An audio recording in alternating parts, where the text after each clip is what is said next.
Estamos viviendo en un tiempo incierto, pero Dios ha dado luz al mundo en su profecía. Prepárate para escuchar el programa Historias Proféticas del Mundo con Álvaro de la Cruz.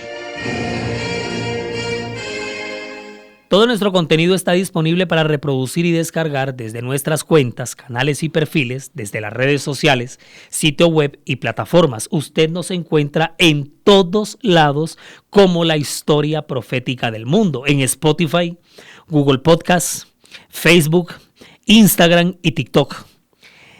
En YouTube, siga nuestro canal.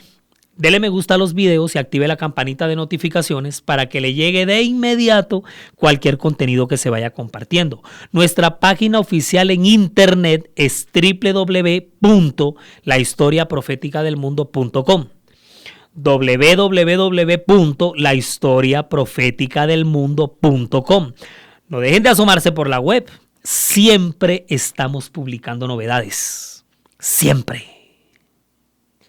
En las historias proféticas del mundo estamos presentando la serie sobre las persecuciones del Imperio Romano. Este es el episodio 6, estamos en el fragmento 2. Estamos viendo en esta ocasión el trágico final de los apóstoles. Solamente 2 muertes de los apóstoles aparecen en el registro bíblico. Por un lado, el trágico suicidio de Judas Iscariote y el hijo de Zebedeo, Santiago el Mayor, que fue decapitado. Él fue el primero de los 12 apóstoles en morir martirizado. Del resto de las muertes de los discípulos de Cristo sabemos de ellas por lo que nos cuentan los historiadores a través de sus escritos. Pero también tenemos como fuente básica la tradición de la iglesia que nunca dejó de moverse durante los siglos que vinieron. Y ahora el turno en la fila es para Felipe, ese mismo, nacido en Betsaida de Galilea, un misionero muy diligente en toda esa zona del Asia Mayor. Felipe va a tener un martirio horrible, pero horrible. José de Rivera lo ilustró en su famoso óleo en lienzo por allá en 1639 y que lleva por nombre El martirio de Felipe, que tuvo lugar en Heliópolis, en Frigia, luego de que fruto de su predicación la esposa de un procónsul se convirtiera al cristianismo, lo que encendió la ira de ese funcionario del imperio. Y muchas veces van a ser así, muchos gobernadores, procónsul, funcionarios a los que la hija, la hermana, la esposa, la suegra, el hijo, el hermano, el papá, alguno de estos apóstoles convirtió con su persecución, con su predicación, ellos lo que van a hacer es que los van a perseguir y los van a martirizar. O sea, este patrón se da mucho. Felipe fue azotado, echado en la cárcel y finalmente crucificado con la cabeza hacia abajo junto con Bartolomé. Fíjate que cuando ambos colgaban de cabeza, en medio de su agonía, Felipe comenzó a predicar y la multitud se agolpó a verlos, la multitud que se agolpó para verlos morir, se conmovió tanto por la predicación de Felipe con la cabeza hacia abajo que se dispusieron a soltarles. Pero Felipe, ya casi muriendo, les pidió que soltara mejor a Bartolomé.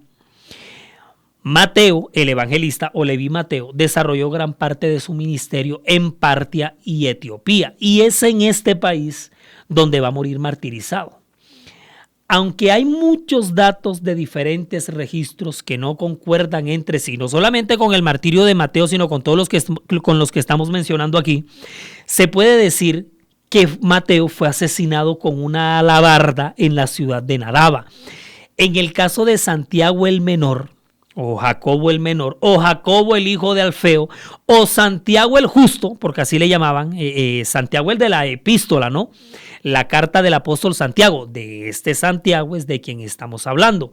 Oigan, este hombre tuvo un martirio espantoso, o sea, terrible. A pesar de que estaba bastante avanzado de edad, los judíos no tuvieron en cuenta que él fuera un adulto mayor muy avanzado de edad. Estaban pero ensañados en contra de los cristianos, oiga. Y un día en el que se celebraba la Pascua judía, una multitud de judíos lo enfrentaron en la terraza del templo. Estamos hablando del año 62. en pleno gobierno del emperador romano Nerón. Todavía estaba en pie el templo de Jerusalén. Sí, porque acuérdense que el templo va a ser destruido en el año 70. Este martirio ocurrió 8 años antes, en el 62. Bueno, allá lo enfrentaron en la terraza del templo. Lo retaron por allá arriba en todo el pináculo del templo. Mira, mofándose que fue allá donde se decía, para ellos presuntamente se decía, ¿no?, que fue donde Satanás llevó a Jesús en su tentación. Oiga, y estos benditos desde allá arriba lo empujaron para que cayera al vacío.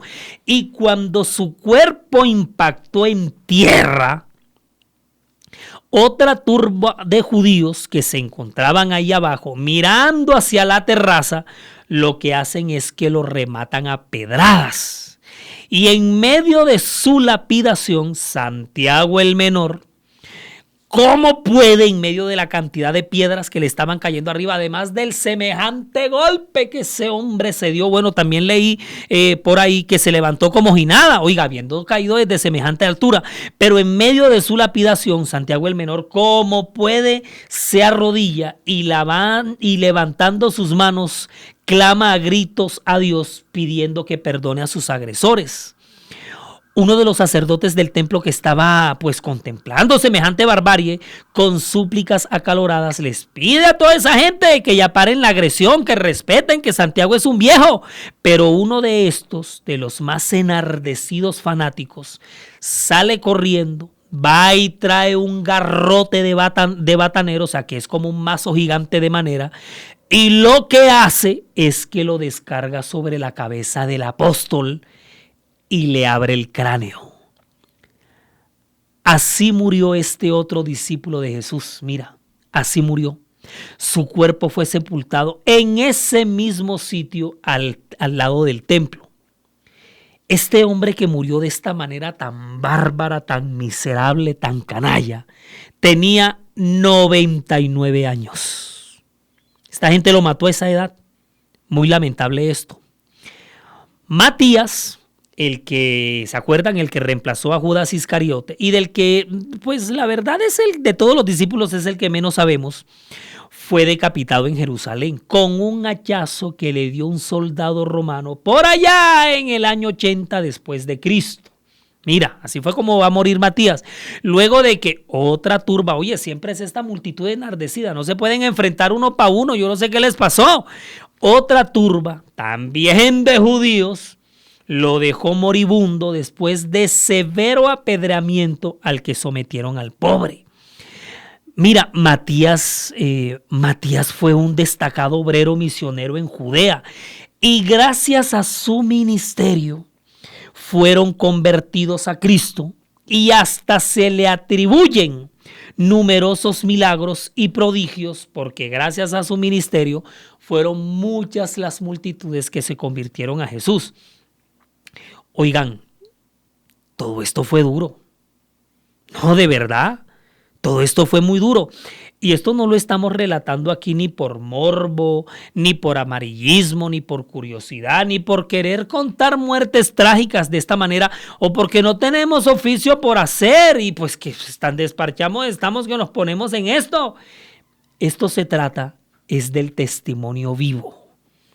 Aquí lo que tratamos es de resaltar todas las hazañas de estos héroes, porque toda esa sangre que aunque fue derramada trágicamente, toda esa sangre que se regó en tierra por todos estos años fue semilla para la iglesia que Jesús había fundado.